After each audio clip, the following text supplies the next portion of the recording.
You may have realized that being healthy feels different than it did in the past now that you're over 50. If you want to maximize your health potential but don't have time to read through overwhelming pages of Google links, this is the show for you. Welcome to Healthy Tips After 50. We love doing the research, finding solutions, talking to health experts, and learning what works and what doesn't. Now, your host. She spent the last 25 years dedicated to feeling her best and is here to share her best findings with you. Susan Rosen. Hi, I'm your host, Susan Rosen. Today, we're going to talk about how pain can be a self-fulfilling prophecy. This is one of the more interesting studies I have seen, which is really kind of exciting, especially if you are at all interested in brain science. This study was published in Nature Human Behavior. And what they were looking at was to see how expectations, whether they're positive or negative, can actually influence how much pain people feel. And they say, for instance, if you expect an injection will hurt a lot, it's more likely to do so, even if the needle poke is relatively minor. So it turned out that they did a brain imaging study using an MRI. And they were looking at, and they confirmed actually, that the expectations of pain intensity can not only, this is quoting from the article, not from the study, or paraphrasing, I guess, that they found that people's expectations, word they used was persisted, even when the experience didn't match what they had been told it was going to be, which is really interesting. So they found that the negative expectations can result in what researchers call the nocebo effect, which is the flip side of the placebo effect, both of which can influence the efficacy of a drug or other medical treatment. So this study was done by a group of neuroscientists at the University of Colorado at Boulder. There were 28 people in the study, and they ranged in age from 18 to 55. They were taught to associate one visual cue, a symbol or the words low or high, with high painful heat, and another one with low heat. So then they were placed in an MRI machine where they could measure the brain activity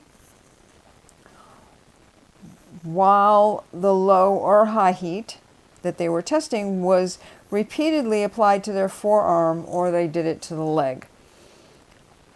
And what they did was, before each of the applications of the heat,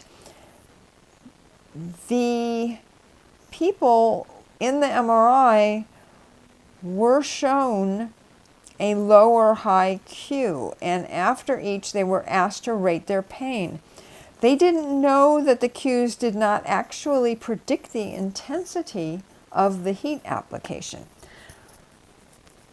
The MRI scans that they took when they showed them this this high or low heat cue,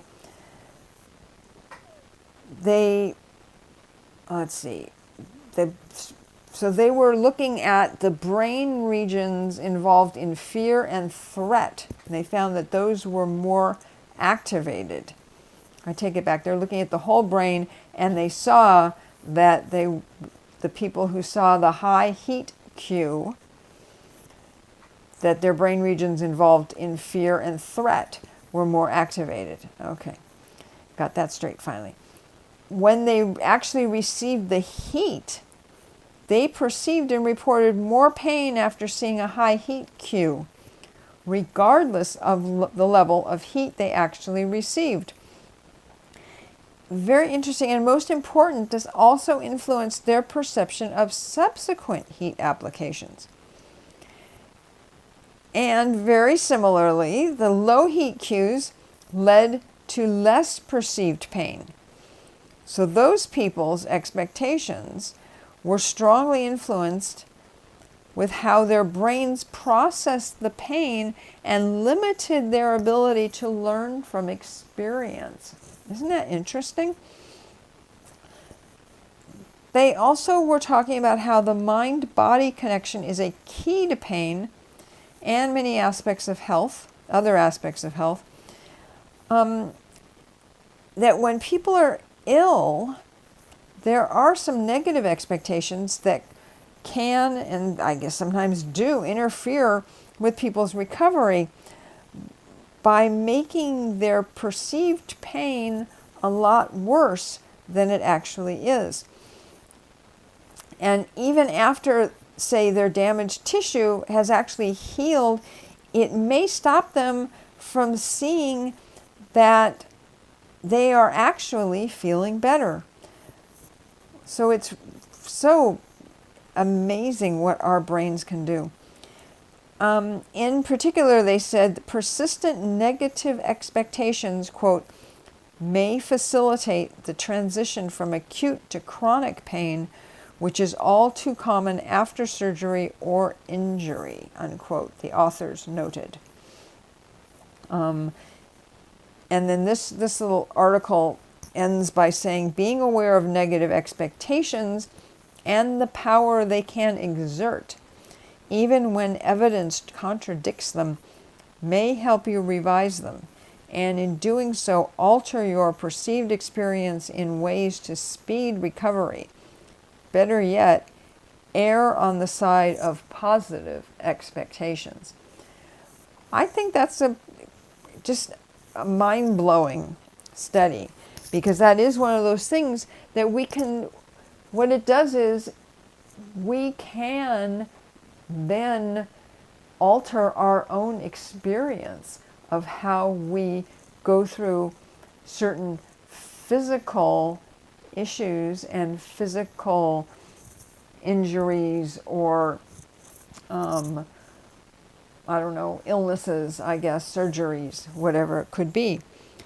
I was just thinking about how right now I'm still healing. I have another week and a half before I go back to the doctor with my collarbone. And I know that when I went in to see him and he showed me my x-ray and he said to me, this is one of the better kinds of breaks if you have to break your collarbone, because it's all held together and it's all in the one area and it will just heal. You don't have to worry. Obviously I still had to wear the sling and all of that kind of thing, but I didn't have to worry about the normal pain of trying to keep your collarbone straight and worrying about whether it was going to heal straight, because with some people it heals and it isn't straight and then they have to go in and break the collarbone again and start over again. And essentially what he was telling me was that I didn't have to worry about that outcome. And so consequently, I have, I think, healed probably a little faster and more easily than I would have if I had had more of the traditional break that's closer to the center of your body and not out where the connection is to the shoulder. So, I can see after looking at that article that part of my healing has been my own reaction to what I heard, along with the level of pain that I've had. And I don't think I have had nearly the level of pain that a lot of people do have. when they break their collarbone, and particularly someone of my age. So, anyways, I just thought I would throw that in because it really is pretty amazing what the brain can do to either protect you. Well, it always thinks it's protecting you, but to protect you positively or protect you negatively. But so much for that. Just my real world experience, let's call it. Okay, so that's it for today's show. As I always like to say, I'm not a doctor. This is not to be construed as medical advice. If you do have an issue, a medical issue, please go and see your doctor and find out what he or she suggests that you do.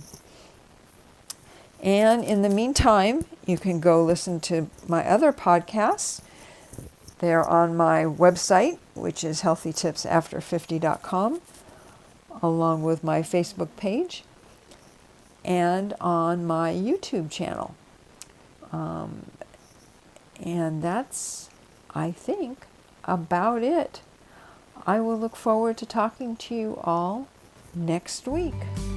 This has been Healthy Tips After 50 with Susan Rosen. To stay on the cutting edge of the most effective health strategies, subscribe to this podcast and let us know what you thought of the show with a comment or like on iTunes. Visit healthytipsafter50.com for this episode's show notes, more resources, and free offers.